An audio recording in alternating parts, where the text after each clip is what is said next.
Hey guys, Steve Welch here, sitting in a beautiful TRD Pro Toyota Tundra. This thing is beautiful. So, got a question for you. Do you use wireless charging? Well, a lot of us have the ability to. I mean, it's on our phones. A lot of us do it every night. Set our phones on that little puck that's beside our beds or that, and let that thing charge. Or maybe it's a pad that's sitting there and you set it there on the pad and never think twice about it. You always go to grab your phone. It's fully charged, ready to go. But what you might notice is that you put it in your truck or in your car and you bring it down onto a pad that looks similar to this. Little light on there, turn orange, and it starts charging your phone. It says charging. It'll pop up here and say wireless charging, and looks like you're charging, right? But then, you're at 39%, and you go and you drive for 30 minutes, and you get out, and you're going, let me look at my phone, and 38% went down. Why did it go down? So why does wireless charging not seem to work a lot of times in vehicles? And the answer might surprise you, but it also might make you do what I do and go back to a cord. So I'm going to show you a little bit about why it does it and give you some of that information right now. So wireless charging, it is inherently inefficient. So it's not going to move a lot of charge. So it's something that was developed by Tesla, not the car company, the person, look it up. But he had come up with a way to wirelessly transmit energy. And realistically speaking, what he came up with was actually a whole lot better than what we even have today. They just don't know exactly how he did it, it seems, right? So just look that up. It's kind of an interesting thing to look up. Just look it up. It'll be interesting for you. But regardless, it's the technology that we use for wireless charging is pretty much the same thing that he used to send out a charge over a distance. So it uses electromagnetic induction. So the power moves through an air gap instead of through a wire, right? But a lot of energy is lost, and it's lost as heat, right? So things get warm, stuff like that. If you feel your pad, you feel your phone, you'll notice that when it's wirelessly charging, it gets pretty warm, right? And it's your efficiency can drop 60 to 75% depending on a few factors, right? While a charge that's through a wire is about 90% efficient. So it can, the loss of efficiency really does limit how much power you can push through the charger, right? So why? What's the reason for that? Why is it limiting it? Well, your phone gets hot as it charges. It gets pretty warm, right, as it charges. Your phone has a few things that are safeguards in it, right?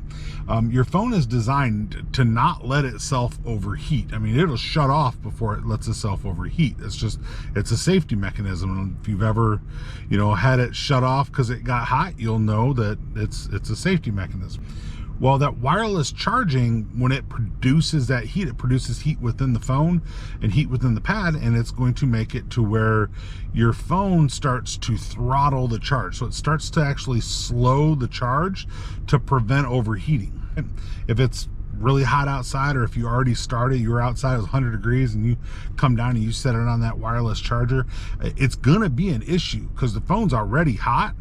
It's already going to start at a throttled position, so it's going to have an issue taking that charge. It just is, right? That's how it's designed, and it's good. It's good that it's designed that way. You don't want your thing, your phone to overheat. So the wired charges, they'll actually dissipate heat better, so it allows the higher wattages to be able to be used. Now, most of your common wireless chargers, they actually produce about between 5 watts and about 15 watts.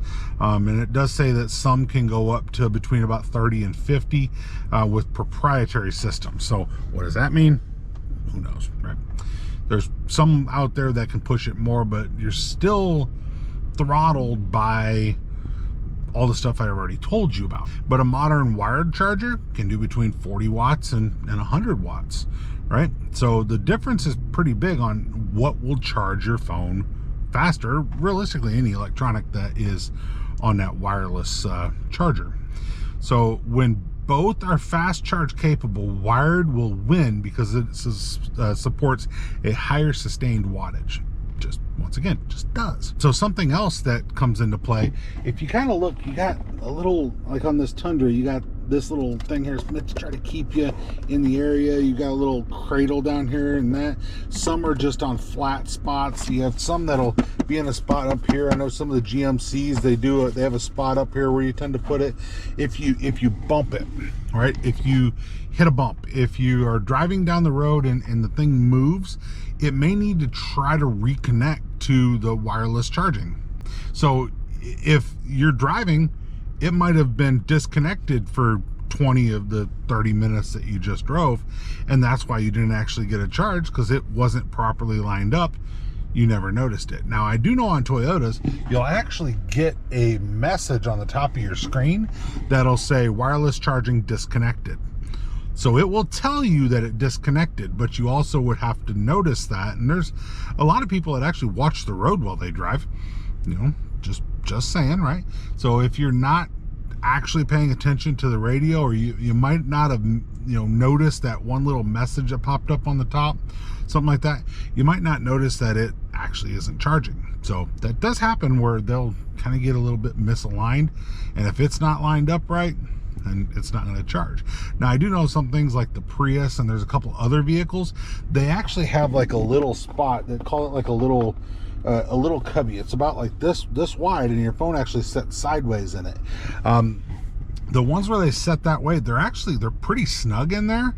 It's less likely that those are going to have that movement issue, but it's still possible. So when it does misalign, it actually reduces the efficiency, increases the heat because it's trying to get through that gap if there's a bigger gap there, and it really does slow your charging.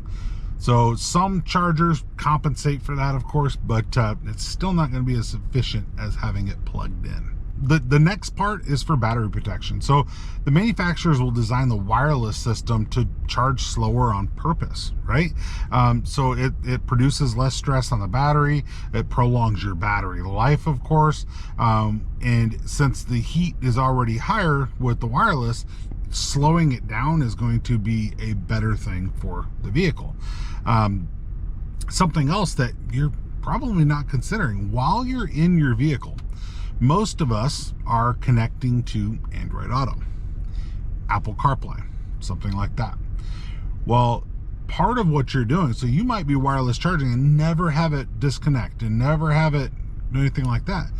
But for every little bit that you're putting into your phone, you're actually taking some out, because that information that's getting pushed through CarPlay or through Android Auto into your head unit, which is your radio there, the stuff that's getting pushed there, realistically speaking, is using quite possibly as much energy as it's taken in.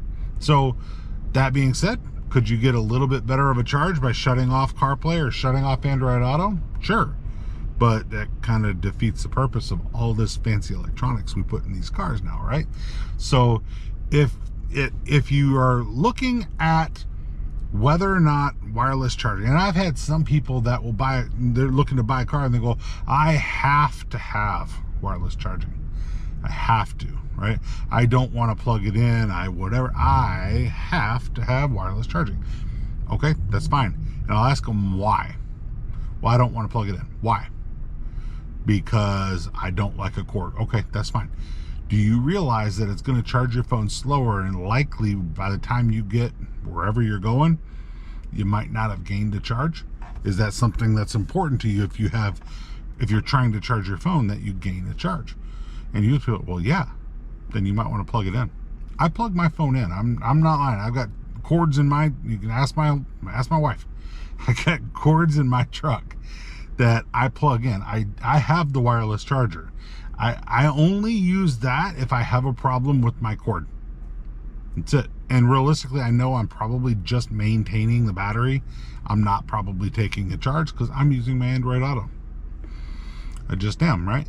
So realistically speaking, it's kind of like Wi-Fi, in my opinion. Right? This is all my opinion, right? But it's kind of like Wi-Fi. So when you say, so is wireless charging Wi-Fi, you mean it's the same? No, they're not the same thing. Wireless charging, obviously, is all the stuff that I just told you about. Wi-Fi is where you have a signal that gets sent to your phone, so kind of like the same way your Wi-Fi at your house works, but you pay an extra fee to have Wi-Fi in your vehicle. It's a cell phone signal that pushes to your phone through a system that you pay extra for. So I don't really believe in that either. So basically meaning that I don't pay for that. I don't see a need for Wi-Fi in a car. If it was free, great. Since there's a cost, no. Wireless charging is free as long as it's already in the car, but there is a cost to it, right? The cost is that you get out of your vehicle and you got, 38%, 36%. Oh man, I had more than that when I put it on there. It's using it. So tell me what you guys think. But I am a huge proponent of using, and all you have to do is, you can look, you got, USB ports here, you got another USB port here. This one's a slow charger because it connects directly to the radio. These are 2.1 amp chargers. There's two more 2.1 amp chargers in the back of this one. A Sienna, you got 7 in a Sienna, right? You've got most of your vehicles, a RAV4 has 5. Most of your vehicles have at least 3 plug-ins, right? Some of them have a 12 volt, and you can, the old lighter style one, and you could split that off to several if you want to as well. But you got plenty of spots to plug it in. You've been plugging it in for years. It's just somebody made you think that having the capability to wirelessly charge your phone was really cool, and it really is if it was to work the exact same way as the other one. But the power loss is just way too much to where it does not make sense to do that anymore. I don't think. My opinion, right? But I don't think. But you guys tell me what you guys think. I've kind of go over a few of the points here and some key things to kind of give you an idea of the reasons that I really think that wireless charging is a gimmick. It's just, at this point, it's not efficient enough to be the reason you do or don't buy a vehicle. That's kind of where this video comes from. And it's from somebody going, I have to have wireless charging. Why? The technology's coming along, don't get me wrong, but it's not there yet. I don't think. My opinion, once again. You guys have a great day. Steve Welch here. We're going to talk to you guys soon. Bye.